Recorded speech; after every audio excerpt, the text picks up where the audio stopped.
नमस्ते दोस्तों, आप सभी का हमारे YouTube चैनल पर स्वागत है। आप हमारे चैनल पर पहली बार आए हैं तो हमारे चैनल को सब्सक्राइब कर घंटी की बटन को दबा देना ताकि आप और भी इसी तरह नया कहानी देख सकते हो। धन्यवाद।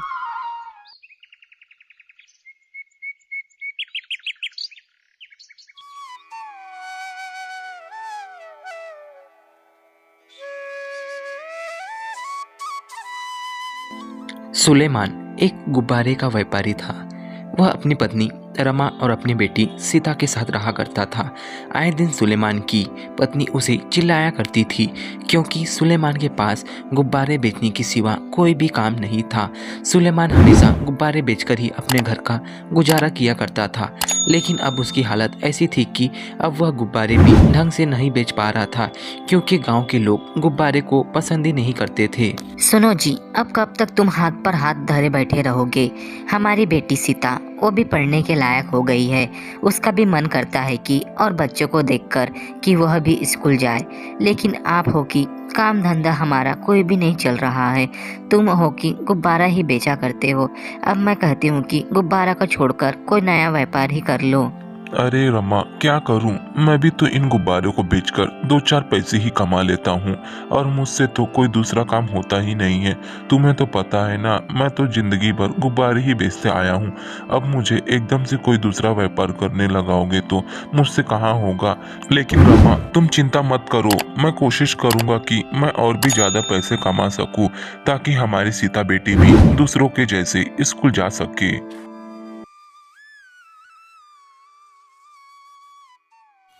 तभी सुलेमान दुखी और हताश होकर अपने गुब्बारे बेचने के लिए गांव पर चला जाता है। तभी सुलेमान दूसरे गांव पहुंचकर कुछ लोगों से मिन्नतें करता है कि कुछ गुब्बारे खरीद ले। अरे भाई साहब, गुब्बारे खरीद लो। रंग बिरंगे गुब्बारे हैं, मस्त कलर वाले हैं। इसे खिलकर आपकी मुनिया बेटी बहुत ही खुश हो जाएगी और उसे आप खिलता देखकर आप भी बहुत खुश हो जाओगे। आप खरीद लो भाई साहब, मैं आपको कम से कम दाम पर लगा दूंगा। आप उसकी चिंता मत करो।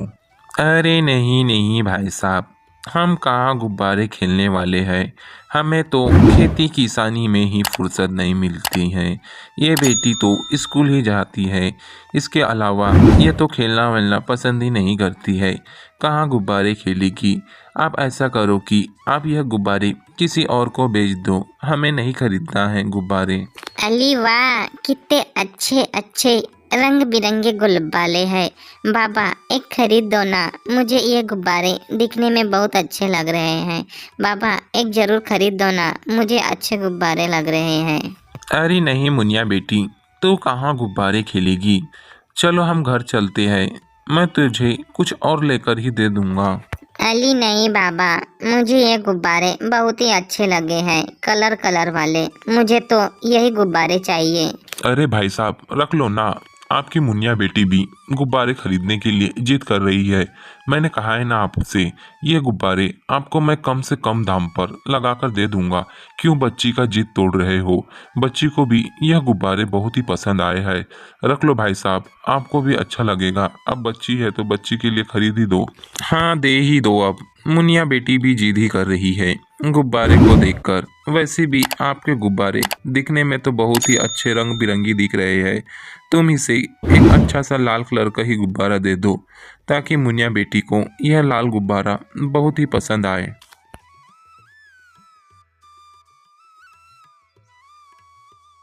तभी सुलेमान अपना एक गुब्बारा उस मुनिया बेटी को दे देते हैं। गांव के सभी बच्चों को इसी तरह से सुलेमान एक एक गुब्बारे देकर बेचा करते थे। इन्हीं गुब्बारे को बेचकर सुलेमान काफ़ी ज़्यादा पैसे कमा लेता था, लेकिन अब उसकी हालत ऐसी थी कि अब उसके पास गुब्बारे बेचकर कम से कम पैसे कमा लिया करता था।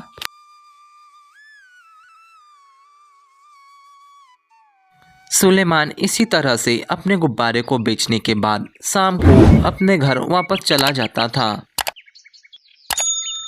सुलेमान दिन भर में 1 से 2 या 3, ज़्यादा से ज़्यादा 6-7 गुब्बारे ही बेचा करता था, लेकिन उसका घर अभी भी पहले जैसा नहीं चल रहा था।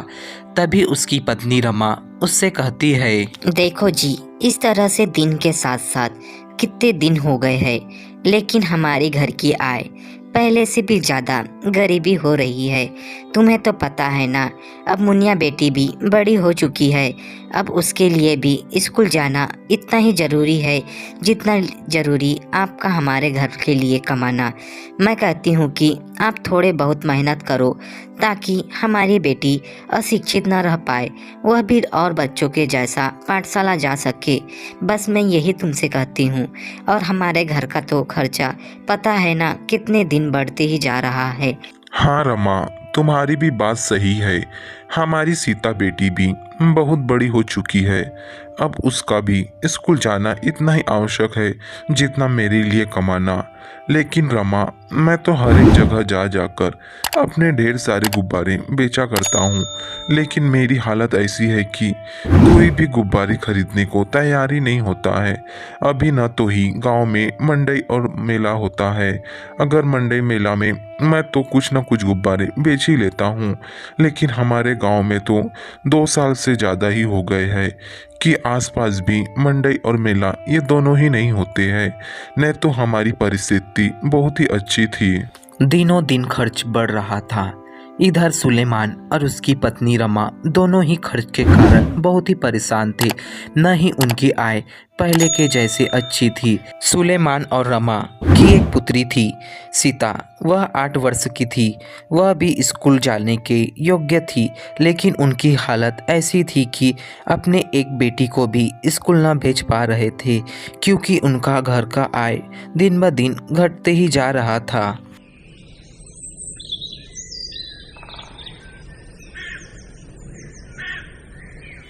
अगले दिन सुबह सीता अपनी माँ रमा के पास आती है।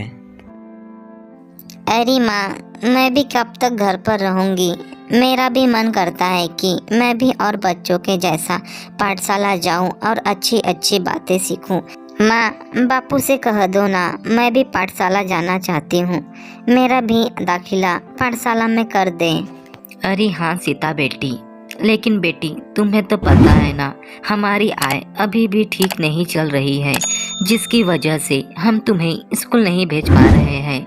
बेटी, हम भी चाहते हैं कि तू हमारी जैसी अशिक्षित न रहे, ताकि तू भी पढ़ लिख कर जगह में जाकर अच्छे काम करे, ताकि हमारा भी नाम तू रोशन कर सके। बेटी, हम तो पढ़ नहीं पाए, लेकिन हम तुम्हें ज़रूर पढ़ाएंगे। रमा अपनी बेटी सीता को जैसे तैसे कर कर समझाती है कि वह एक दिन जरूरी स्कूल जाएगी।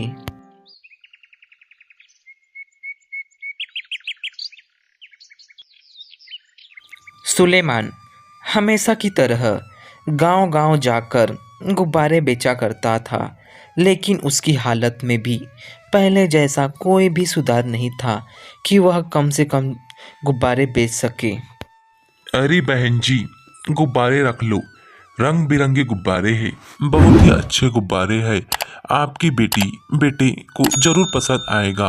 रख लो बहन जी, मैं आपको कम से कम दाम पर यह गुब्बारे दे दूंगा। बहुत ही अच्छे गुब्बारे हैं, रख लो बहन जी। अरे नहीं भाई साहब, मैं क्या करूँगी, मेरी तो कोई संतान भी नहीं है। अगर मेरी संतान रहती तो मैं आपके ये सारे गुब्बारे खरीद लेती, लेकिन भाई साहब मुझे माफ़ करना, मेरी कोई संतान नहीं है। लेकिन आपके गुब्बारे वाकई में बहुत ही सुंदर सुंदर कलर के हैं, लेकिन मैं नहीं खरीद सकती। तभी सुलेमान दिन भर घूमने के बावजूद भी उसका एक भी गुब्बारा न बिक पाने के कारण वह बहुत ही परेशान हो जाता है और वह घूमते घूमते गांव से बहुत दूर आ जाता है।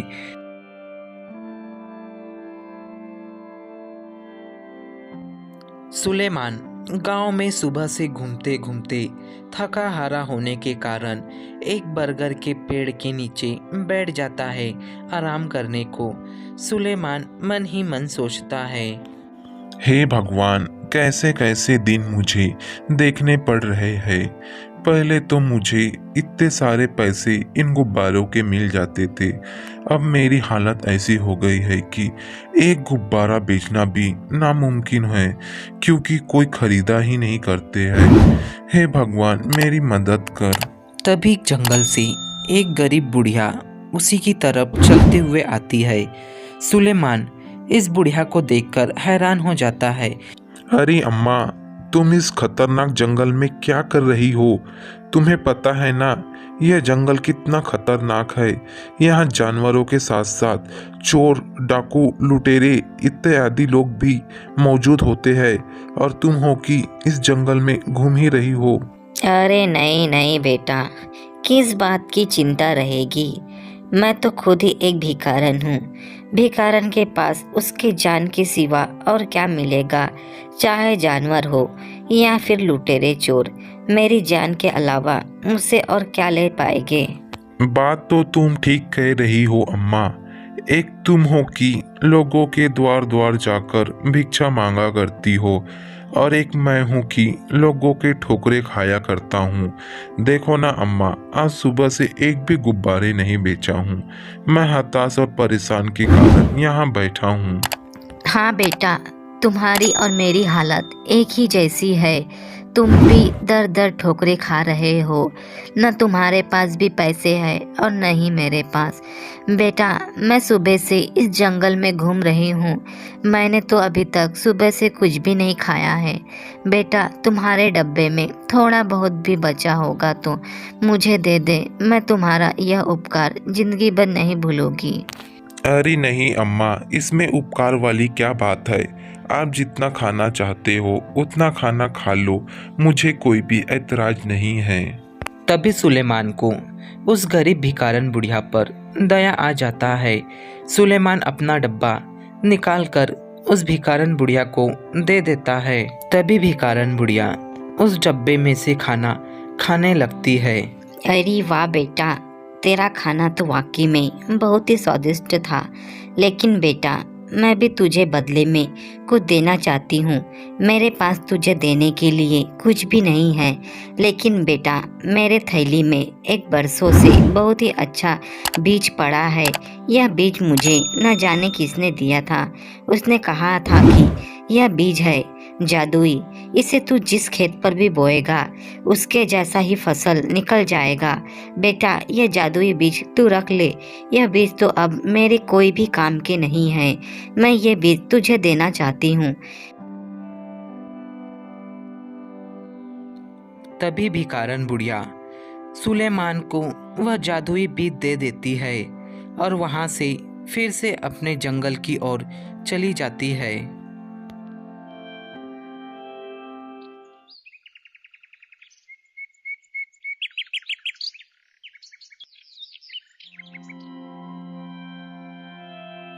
थोड़ी देर बाद सुलेमान भी वह जादुई बीज लेकर अपने घर की ओर चला जाता है।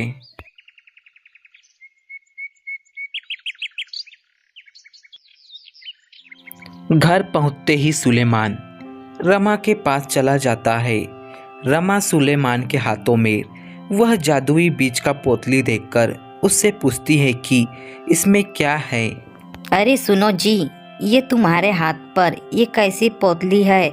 मुझे तो लगता है कि तुमने जरूर पूरे गुब्बारे बेचकर ही पैसे लाए होगे।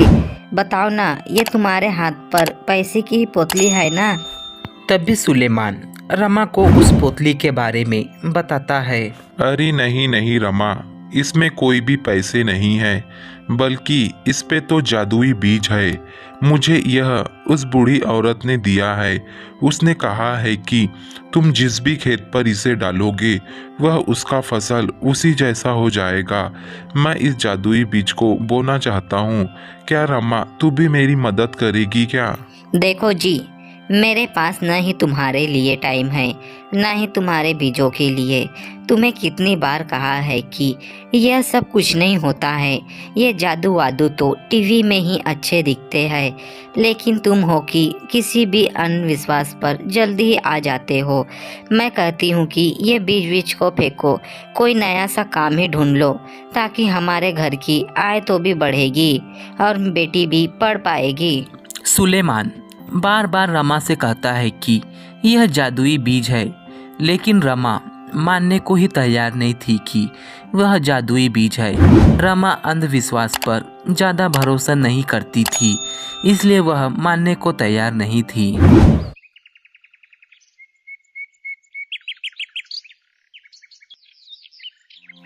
तभी सुलेमान खुद ही अकेले चलकर उस जादुई बीज को अपने खेतों में लगाने चला जाता है। तभी सुलेमान अपने केलों के खेतों पर पहुंच जाता है। वह उस बीज को लगाने के लिए अच्छी जगह ढूंढता है, लेकिन उसे उस खेत के अलावा कोई भी जगह नहीं मिलता है। हे भगवान, मेरे पास तो इस केले की खेती के अलावा और भी जगह नहीं है। उस अम्मा ने कहा था कि जहाँ भी बोगे उसका फसल वैसे ही हो जाएगा, लेकिन मेरे पास तो दूसरी जगह नहीं है कि मैं इसे और अलग से बो सकूं। अब तो फिलहाल में मुझे यहीं पर ही इस केले के खेत पर ही इस बीज को बोना ही पड़ेगा। तभी सुलेमान उस जादुई बीज को अपने केलों की खेती पर बो देता है और वहां से चला जाता है।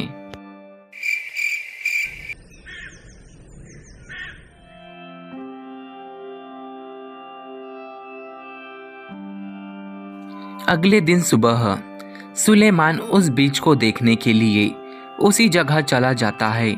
जब वो वहां पहुंचता है तो वह देखता है कि वह बीज अब पेड़ बन चुका था और उसमें सोने के केले लगे हुए थे। सुलेमान इसे देखकर भावुक हो जाता है। अरे वाह, ये तो सोने के केले के पेड़ है और इसमें तो सोने के केले भी लगे हुए हैं। वाकई में ये तो सचमुच में जादुई बीज था जो एक दिन में ही सोने के केले में बदल गए। अरे वाह, ये तो मुझे रमा को बताना ही चाहिए। अरे रमा, सुनती हो क्या? अरे रमा, सुनती हो क्या? जरा बाहर आना, देखो तो हमारे आंगन में क्या लगा हुआ है। तभी रमा सुलेमान की आवाज सुनकर घर से बाहर अपने केलों के खेत पर आ जाती है। जैसे ही रमा केलों के खेत पर पहुंचती है, उसे भी वह सोने के केले ही दिखाई देते हैं। तभी रमा खुशी के मारे समा नहीं पाती है और सुलेमान से कहती है, अरे वाह, ये तो सोने के केले के पेड़ है। अजी सुनते हो क्या? मैं कोई सपना तो नहीं देख रही हूँ ना? ये वाकई में सोने के केले के पेड़ है ना? मेरे आँखों में तो इसकी चमक ऐसे चमक रही है कि मुझे लगता है कि मैं इसकी चमक से अंधी हो जाऊंगी। अरे हाँ रमा, ये वाकई में सोने के केले के पेड़ है। मैंने तुझसे कहा था ना, ये बीज मामूली बीज नहीं है, जादुई बीज है। लेकिन रमा, मुझे भी नहीं पता था कि यह बीज तो वाकई में जादुई होगे।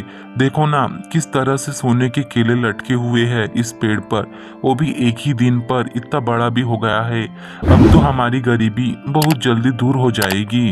अरे हाँ जी हाँ, तुम सच कह रहे हो, हमारी गरीबी अब दूर हो जाएगी। लेकिन मैं तुमसे माफ़ी मांगना चाहती हूँ। मैंने तुम्हारी बातों को अनसुना किया और तुम्हें चिल्लाया। मुझे माफ़ कर देना जी, मुझे इस तरह से तुम्हें नहीं बोलना था। तभी सुलेमान उस जादुई सोने के केले को उठा लेता है।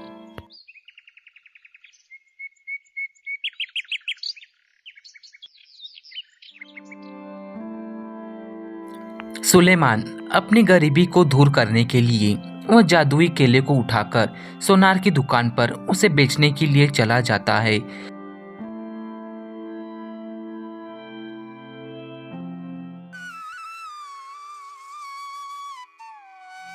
सुलेमान सोनार की दुकान पर पहुंच जाता है।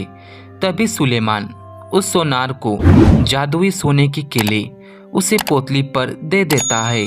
तभी सोनार सुलेमान को कुछ पैसे दे देता है। सुलेमान उन पैसों को लेकर अपने घर वापस आ जाता है।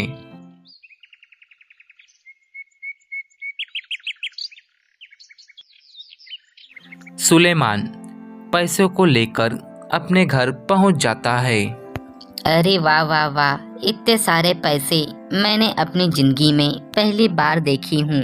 मुझे तो लगता था कि हमारी ज़िंदगी इस गरीबी में ही गुजर जाएगी, लेकिन देखो ना, हमारी मदद भगवान ने ही किसी को करने को भेजा था, तब जाके हमारी भी गरीबी अब दूर हो गई है। अब हमारी सीता बेटी भी लोगों के बच्चों के जैसे अच्छे स्कूल पर पढ़ पाएगी। अरे हाँ हाँ, क्यों नहीं। हमारी सीता बेटी भी उन बच्चों के जैसे अच्छे अच्छे स्कूल में ज़रूर पढ़ पाएगी। अब तो हमें किसी भी चीज़ की ज़रूरत नहीं है, क्योंकि अब हमारे पास इतने पैसे हैं कि हम चाहे तो बहुत सारे चीज़ खरीद सकते हैं। लेकिन हम सबसे पहले अपनी बेटी को स्कूल ज़रूर भेजेंगे।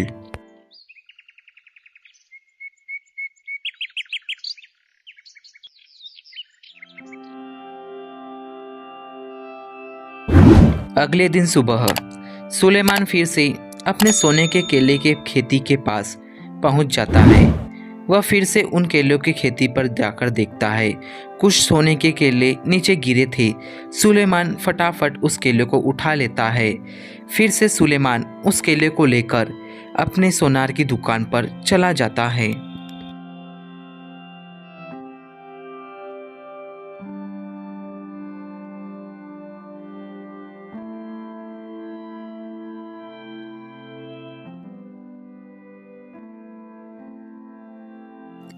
तभी सुलेमान सोनार की दुकान पर पहुंचकर फिर से वह जादुई सोने के केले उस सोनार को दे देता है और उससे कुछ पैसे लेकर अपने घर वापस आ जाता है।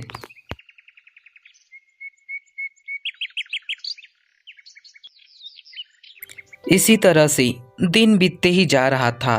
सुलेमान हमेशा अपने सोने के केले को बेचकर अपनी गरीबी से दूर होकर एक महल पर रहने लगा था। अब उसकी पत्नी रमा भी सुलेमान से बहुत ही खुश रहती थी। सुलेमान और सुलेमान की बेटी और सुलेमान की पत्नी रमा तीनों ही उस महल में खुशी खुशी से रहते। सुलेमान और सुलेमान की पत्नी रमा, इनका सपना था कि उनकी बेटी भी अच्छे स्कूल पर पढ़े। तभी वो लोगों ने सीता को भी एक अच्छे हायर स्कूल में दाखिला कर दिया। अब सुलेमान की बेटी सीता वह भी अच्छे स्कूल में जाकर पढ़ा करती थी। सुलेमान और रमा इन दोनों का सपना भी पूरा हो गया।